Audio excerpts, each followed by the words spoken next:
You ask Tiger to calculate. This deals with finding the midpoint between 2 points.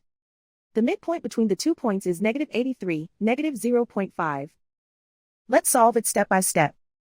Plot the 2 points and calculate the midpoint using the formula.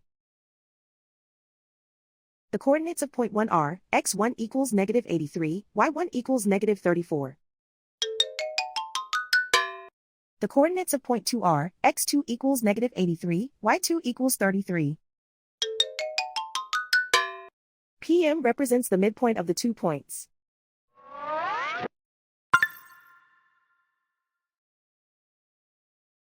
Use the x values in the midpoint formula to find the midpoints x. x1 equals -83.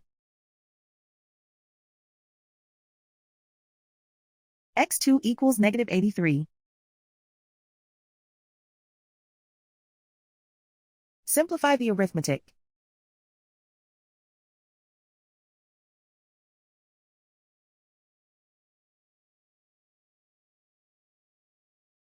Use the y values in the midpoint formula to find the midpoints y. y1 equals -34. y2 equals 33.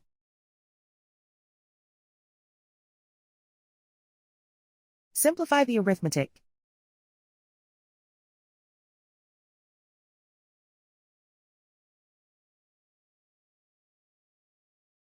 And so, the midpoint is -83, -0.5.